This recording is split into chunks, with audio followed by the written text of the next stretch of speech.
Hey guys, Ron here with BBM Reptiles. In this video, it's all about monsoons and some of the projects that we're working with.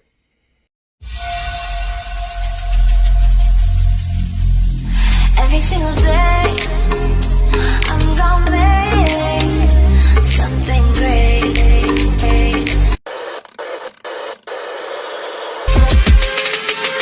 Don't stop, don't stop, don't stop, don't stop. Scheming, endless scheming. On my way to the top, I love this money, just set it on fire, set it on fire. Don't mean nothing, don't mean nothing. Here's one for the night, don't waste my time, don't waste my time. Okay, now the first basically snake that I want to show off, and I'm going to go straight to the point, is this beautiful Mojave Monsoon female. Now, the reason I picked this girl up is basically to help me further even more the Monsoon projects with other recessive projects, I'll call DOMs, or incomplete dominant genes that I'm working with. The idea is having at least a visual is going to help me with every hets that I'm working with. And as those hets grow, to the point that I actually do get visual monsoons with hets for other recessive genes, it would go back to this visual monsoon female, and basically guaranteeing that I would also continue making more visual monsoons with the potentials of basically having other hets included and working those projects a lot more quicker. And she's in flight, but she is a very, very great eater for me, I have to say. And this project is so amazing because of the potentials, the unlocked potentials, I'd have to say. So I wanted to start off showing the visual before I start showing the hets that I'm working with. And just to give you an idea, and like I said, most of the hets that I have are 50% double hets. And in that, you'll see, or you'll notice something different that I can't say for sure that it is telltale signs of 100% or visualization of the head of the homozygous form. But it's curious, basically, in itself, some things that basically sets it apart. So again, this is a beautiful project that I'm working with, and let's go on to the hets. This is the first one we have. Now, since genetic testing is not available as of yet for Monsoon, I'm basically raising them up like they are. So when genetic testing does become available, I won't be held back with the fact that it's not at breeding size or breeding weight. This right here is a male. Now, one of the telltales they talk about is basically the eye drops, the crazy eye drops of the donut circles and stuff. I'm not seeing it on this one. The other thing that they talk about is the eye stripe. And as you can see, but the thing is, Mojaves tend to have thin eye stripes. So I can't really go off of that. But something that I've noticed between the Mojave, and this is something, as a matter of fact, I caught it on Mutation Creations video when Austin was actually explaining the het monsoons, is that it makes the gene or the het versions a lot more darker. So this is the male, and right here's a female. Now you can see the difference between both of them, that the female is darker. And we're talking about eye stripe. As you can see, the eye stripe is pretty thin, but this is a darker complex versus the other Mojave. There's nothing else in it. I bred this male, or I bred the male to a Enchi straight up. Nothing additional, just the Enchi, because like I said, I needed to make sure there was as few genes possible to make sure that I can have a cleaner version of what possible hets would look like. So it'll help me identify it. We're not confusing possible hets of others that might be in the snake, and also mixing it with other genes. I really needed to break it down to get a better appreciation of what the clutch would actually represent. So again, this is the lighter one. I'm just putting it side by each other. and the darker one right next to it. Could that be an indication that it is carrying the hets for Monsoon? I don't know. But like I said, I am breeding them both. Or as a matter of fact, I'm feeding them crazy to make sure that basically when shed testing is available, and even if it isn't, it'll be, you know, to the point that they're already at breeding size. So I could just probably just try to prove it out myself. Again, let's just look at the darker one versus the lighter one. And I want to show you a comparison because I'm a strong believer that hets make an influence on the pattern or the coloration, because I'm going to show you another Monsoon. I'm going to show you another Mojave that I have in my collection that's double het, but they're not basically as dark as this one. As a matter of fact, the contrast is very different. They're a lot more brighter. They're lighter. So going back to what Austin was saying, maybe that is an indication, you know, when you get the darker one, that is what's showing you the more potentials of it possibly being the het for Monsoon. And then again, going back to it, it's also carrying the het for Clown. And obviously, when they talk about Clown, they talk about the tip of the tail. The tip of the tail is usually white. I haven't actually, you know, proved that theory out, but that's something else that they talk about basically when you're trying to ID some possible hets. But I always figured it's down to the coloration. But look how beautiful dark this female is. And I'm not looking at any circle patterns on the top, but there is a clear difference between each other, the lighter and the darker version. Let me show you another Mojave, as a matter of fact. Non-Monsoon related, but straight up Mojave, but it's double het for something else. Okay, now these two girls, they're Mojaves, and they're double het for Lavender Albino and Piebald. In other words, Mojave double het Dreamsicles. They're 100% double hets. And going back to what I was mentioning about the difference between what each one is, something that I've learned by experience. Basically, I've been breeding Dreamsicles for about, I would say, 6 seasons. And something that I noticed as I breed, everything that's 100% het for Lavender tends to be a lot more brighter than the same gene or the same morph that has non-het for Lavender. So for me, every time that I produce, whatever combination I put my Dreamsicle or even possible Dreamsicles in, everything that I produce always tends to be so much brighter. So I kind of feel that's an indication to me when I'm working basically that specific project, which is the Lavender. Anything that's possible het Lavender, I separate and decide if they're extremely bright. And I keep them usually as holdbacks to basically prove them out. But this one, it's 100% Dreamsicle because I bred a male Dreamsicle to a female GHI Mojave. So as you can see, look how bright literally the Mojave is. And going back to the possible double het Monsoon Clown, look at the difference. I mean, like, it's literally major difference. So I mean, like, it has, as a matter of fact, let me see the eye stripe, because like I said, I'm not an expert in any of this, but then again, well, the eye stripes in the Mojave, they're kind of basically, I don't know, it's like I said, it's not like I've hatched so many that I could see any difference, but the eye stripe really is not something that gives me an indication, you know. So I really can't go off of that. And then again, I can't go off of the colors, but I'm just noticing what I am actually seeing between the difference. Again, these are double het for Lavender and Piebald. And again, that's the darker one. And this is the female that I was talking about. And the male. Darker, not as dark, but still darker than these hets. But then again, I know Lavender is making the effect on that. So the het Lavender influence is making it a lot more brighter. But they're all Mojaves. That's like, this is the crazy thing of working, you know, working those possible hets, you know, in the genes, or even 100% hets. I mean, like, we got to start somewhere. So I just want to actually show this comparison of the Mojave genes. So if anything, if you were to ask me, just by basically what I'm seeing in front of me, I'd have to say this one's going to prove out. And luckily, she's a female. Now, let me show you another one that I made that I'm not too sure about, but it also includes Mojave, and it's possible double head for Monsoon clown.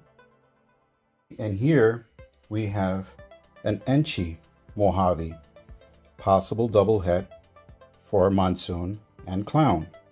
Now, again, going back to the eye stripe, if I was to go by the eye stripe alone, this one's wider. But then again, Enchi will give you a wide eye stripe.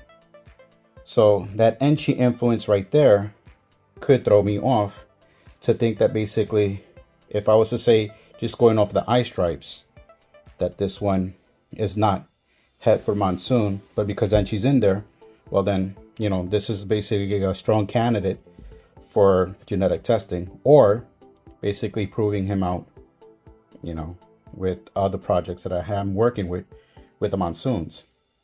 Again, you get the funky patterns around the sides. Not saying that's an indication. I only hatched out one, so I can't actually say that I have something to compare off of. Like I said, I am basically just starting to produce this projects, and the main reason is basically why I got the visual is all these possible heads that I'm working with, taking the best one when genetic testing does become available, confirm it, and then I have something breed back to that female. So again, Enchi Mojave, possible double head, Monsoon, and clown. This one actually does kind of have the tip, the white tip they're talking about clowns, but again, that's something else. That's another topic. So this is a beautiful, beautiful, beautiful male. Plug him into a lot of projects. Okay, this girl does not want to stand still for the camera, but this is my Enchi, possible double head for Monsoon and clown, and she's extremely bright. I can't say much about the head stamp because, or the eye stripe, as you can see it's very wide, but Enchis are known to have that, so there's nothing on that specifically that I can say. But again, going back to the tail tips, when they talk about the clowns, they say basically you see a white tip. So this is another potential female for shed testing, or basically raise her up and prove her out the old way. But this is a beautiful Enchi, possible double head Monsoon clown.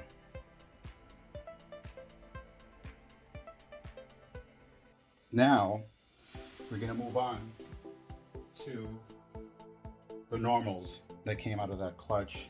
Again, 50% double head for Monsoon clown, and I'm gonna go through each one. This is the first one. Again, I can't really say too much about the patterning or even the eye stripe. The eye stripe is fairly normal, nothing to call the attention, at least to me. And this is the other normal that I hatched out. Now, they're both dark. They're both extremely, extremely dark. This one has kind of like that funky head stamp that sometimes you hear about.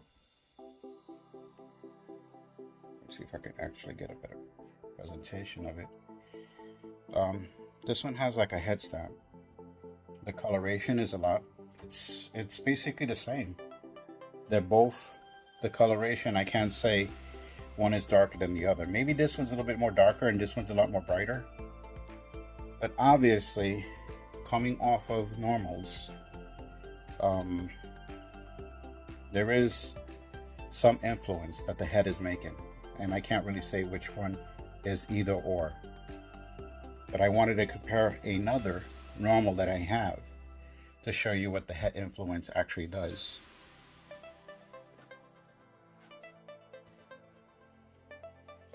This other normal that I have, it's a triple head. It's 100% triple head. But one of the heads is lavender albino, which goes back to what I was talking about, that having the head influence of lavender always makes the normals, or whatever mutations that I would put, it would make it a lot more brighter. And that's something that I've noticed every time that I work specifically the lavender project. Every het that I would produce that are 100% and the same mutation non-het obviously does have some type of indication. And obviously you can tell off here what that other recessive trait is. There is a visual expression, and I don't have to go into details, but just by that you know what it is, what that second het is. So comparing this one off of these possible double hets Monsoon clowns, there is a big difference, a very big difference. And that's the exciting part of the project, especially when you're working new projects or new recessive projects, is the guesswork. Something that with genetic testing, when it does become available, will help out a lot. But until that time does come, it's good to train your eyes and start noticing things. Not basically making a guarantee assumption off the first or even second or even third clutch of that pairing, but it's going to give you a lot of practice to work with. And this is my third female, normal. Possible double het for Monsoon Clown. I actually forgot to pull her out. I showed the other two, and I forgot to show this other female. White eye stripe. That's why I'm kind of on the fence if this is actually an Enchi or a normal. That's why I kind of had her separate, because she does have that funky bandings. Very different than the normals. So I'm on the fence if this is actually the Enchi or it's the normal, but it's the clutch mate.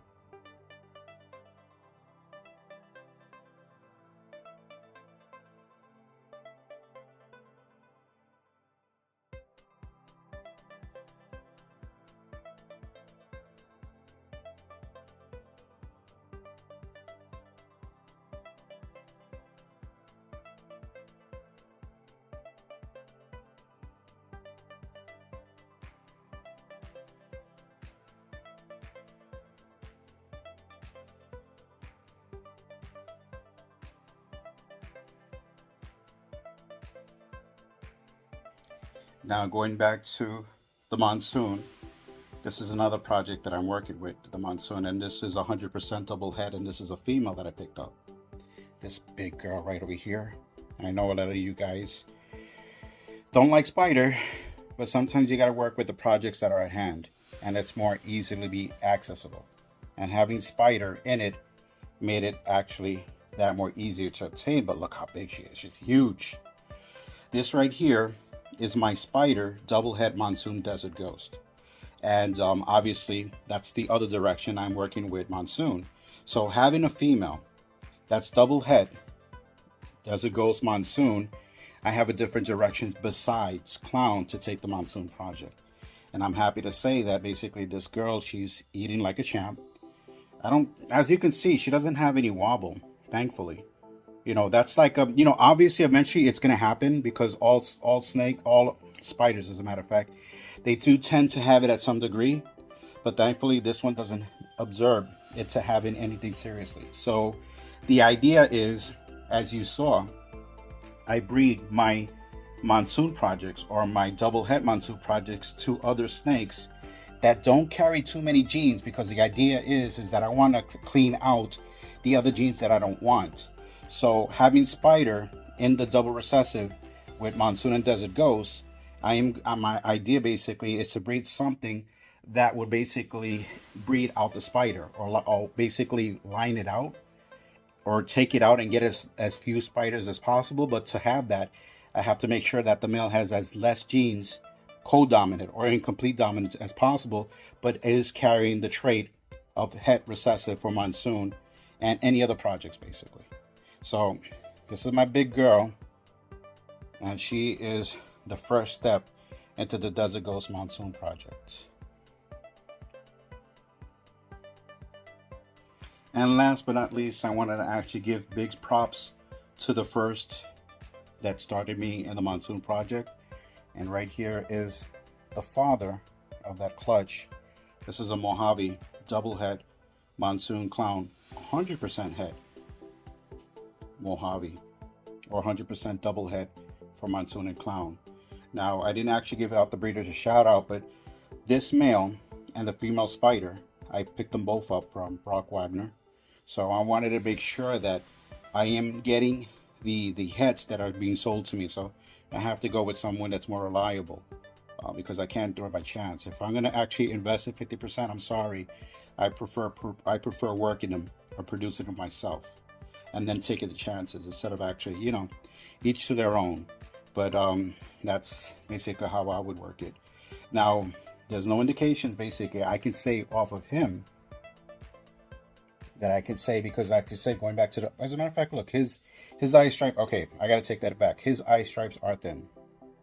But then again, like I said, wait a second, Mojaves are known to have thin eye stripes. So going back to that, I can't really use that as a reference. The donut holes or anything like that, this was produced from a visual Monsoon, so there's no question about it being 100% head. And like I said, I purchased him from Brock Wagner, so I have no issues about that. So this is the male that actually started me in the Monsoon clown project. And I am also breeding him to others. Now that I already got him, basically I already got a clutch on ground, or the ones that you just saw, he is going to other recessive projects. And I'm working basically quad recessives with the Monsoon in hand. And to make it easier, I'm breeding them to recessives that are already known, that are genetically be able to be tested to find out if they have it. So that's the great part. That's the great part, basically. So I just wanted to end it with this male here. And yeah, he's the stud of my collection. And basically he's going to push it a lot more farther. I have to say, I'm super excited about the Monsoon projects, only because of the untapped potentials that's still there to be discovered. Anyway, guys, thank you again for taking the time for stopping by my channel. If you are new, go ahead and hit that subscribe button and follow me along in this incredible journey of reptile keeping. And until the next time, I will see you in the next video. Wow! These are a lot of holdbacks.